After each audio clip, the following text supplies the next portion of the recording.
સાવલી નગરપાલિકાનો ફરી એક વિવાદ સામે આવ્યો છે। સાવલી નગરપાલિકા દ્વારા જીબીથી લઈને પોઈચા ચોકડી સુધી રોડની બાજુમાં પેવર બ્લોક આર&બી ખાતાના રોડની બાજુમાં લગાવવામાં આવે છે, જેને લઈને વિરોધ થયો છે અને વિવાદ થયો છે। વિપક્ષના નેતાનો આક્ષેપ છે કે શું આ પેવર બ્લોક નાખવાની કોઈ મંજૂરી આર&બી વિભાગમાંથી મળી છે કે નહીં। સાવલી જીબીથી લઈને પોઈચા ચોકડી સુધી રોડની બંને બાજુએ ખાનગી અને આર&બી વિભાગની માલિકીની જગ્યા ઉપર પેવર બ્લોક વગર ટેન્ડર કે ખાતાકીય પરમિશન વગર લગાવી દેવાના આક્ષેપો વિપક્ષના નેતા દ્વારા કરવામાં આવ્યા હતા।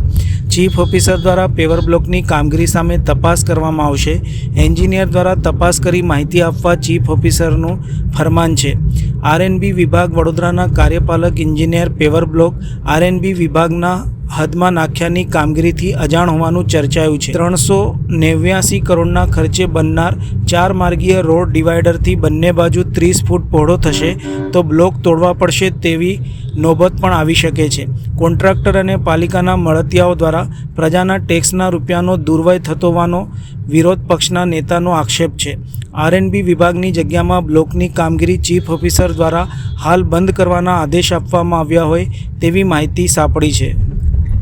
આર&બી દ્વારા પોલીસ સ્ટેશનથી ઉદલપુર તરફનો રોડ જે 4 લેન રોડ મંજૂર થયેલો છે તેનું ટેન્ડરિંગ થયેલું છે।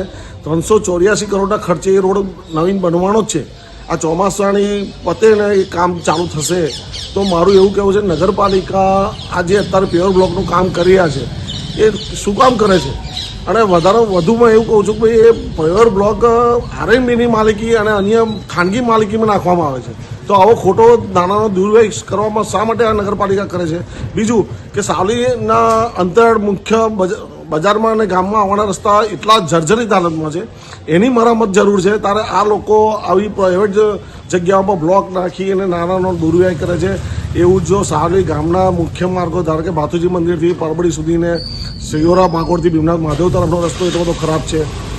એવી જ રીતે માતા ભાગોળવાળો રસ્તો છે, માતાજીના મંદિર તરફનો રસ્તો છે, એટલો બધો જર્જરિત હાલતો એ કરવાની જરૂર છે જ્યારે એ લોકો બ્લોક નાખીને આવો નાનાનો દુરુપયોગ કરી રહ્યા છે। સાવલી નગરપાલિકા દ્વારા બ્લોકની ટેન્ડર મંજૂર થયેલું અને ટેન્ડર આપવામાં આવેલું રૂપેશભાઈ ઠક્કરને અને એમને આ કામગીરી કરેલ છે। ફરિયાદો મળી છે કે ભાઈ આ બાબતે આ બ્લોક પ્રાઇવેટ પાર્ટીઓને ના રસ્તામાં ને બધા નાખેલા છે, એ બાબતે તપાસ કરવા માટે મેં એન્જિનિયરને સૂચના આપી છે। આર&બી વિભાગ દ્વારા 389 કરોડનો 4 લેન મંજૂર થયો છે। રસ્તા 4 લેન બને એટલે ખાનગી જગ્યા પર જે પેવર બ્લોક નાખે છે સરકારી તિજોરીને નુકસાન છે, શું કે એ જ એટલા માટે જ મેં તપાસના આદેશો આપ્યા છે અને એન્જિનિયર તપાસ કરી મને રિપોર્ટ આપી પછી આગળની કાર્યવાહી કરશું। વિરોધ પક્ષના નેતા દ્વારા એવું પણ જણાવવામાં આવ્યું છે કે પાલિકાની અંડરમાં નથી આવતું, કોઈ બહારનો વ્યક્તિ આવીને કામ કરી રહ્યો, તે બાબતે આપ શું કહેશો? એવું મારા ધ્યાન ઉપર આવેલું નથી અને ધ્યાન ઉપર આવશે તો કાયદાકીય કાર્યવાહી કરીશું। વગર ઠરાવે કે વગર ટેન્ડરે આ પ્રોસેસ કરવામાં આવી રહી છે એવું પણ જણાવવામાં આવ્યું, શું કહેશો? નહીં, ઠરાવ કરવામાં આવેલ છે અને ટેન્ડર મુજબ કાર્યવાહી કરવા। સાવલી નગરના રોડ રસ્તાની હાલત ખરાબ છે અને સાવલી નગરપાલિકા એવું કરી રહી છે કે નગરપાલિકાના બહાર પેવર બ્લોક નાખી રહી છે।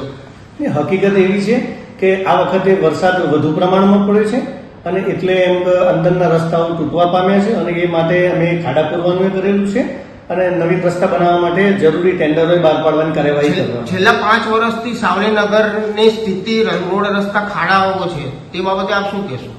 નવીન રસ્તાઓ માટે ટેન્ડરો બહાર પાડવાની કાર્યવાહી કરવાનું ચાલુ છે। આપનું નામ? ગોવિંદભાઈ પીનાઈ, ચીફ ઓફિસર સાવલી।